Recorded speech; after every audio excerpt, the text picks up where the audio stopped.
The man was not a murderer. He repeated this to himself as he dragged the dead boy down the slope. I am not a murderer. Murderers are criminals. Murderers are evil. The darkness has swallowed up their souls, and for numerous reasons they have embraced the blackness and welcomed it, turned their backs on the light.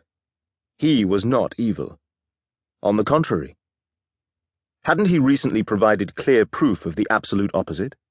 Hadn't he almost completely put aside his own feelings, his own wishes, restrained himself, all for the well-being of others?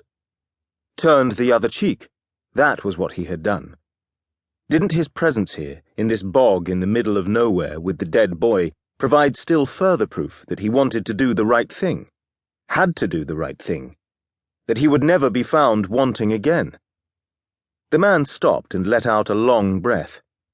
Although the boy wasn't very old, he was heavy, muscular, many hours spent at the gym, but there wasn't far to go.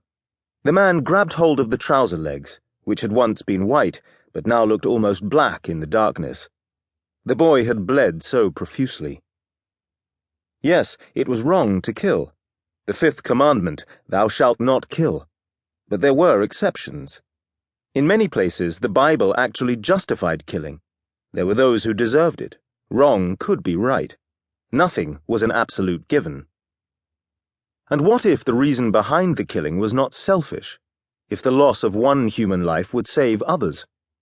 Give them a chance? Give them a life?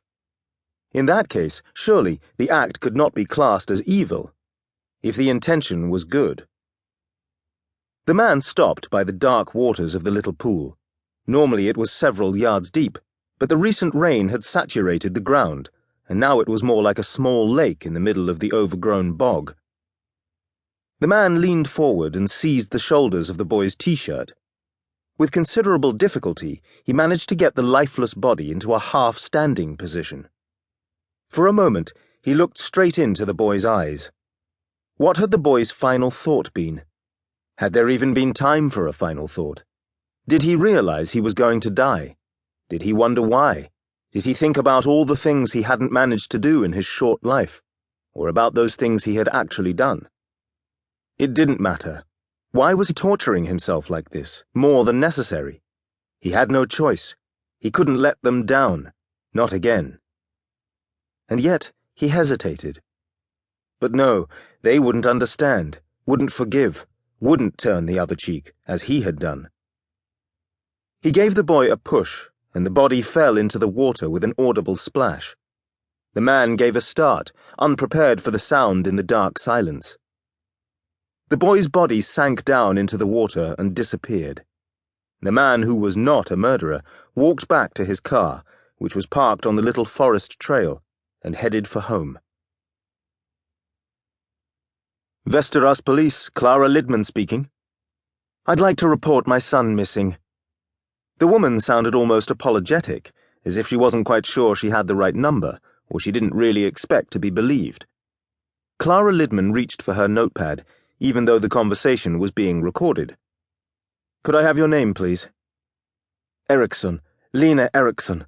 My son's name is Roger Eriksson. And how old is your son? 16. I haven't seen him since yesterday afternoon. Clara made a note of the age and realized she would have to pass this on for immediate action. If he really had disappeared, of course. What time yesterday afternoon? He ran off at 5 o'clock. 22 hours ago. 22 important hours when it came to a disappearance. Do you know where he went? Yes, to see Lisa. Who's Lisa? His girlfriend. I called her today, but she said he left her at about 10 o'clock last night. Clara crossed out 22 and replaced it with 17. So where did he go after that? She didn't know. Home, she thought, but he hasn't been home. He hasn't been home all night, and now the whole day has almost gone. And you didn't ring until now, Clara thought.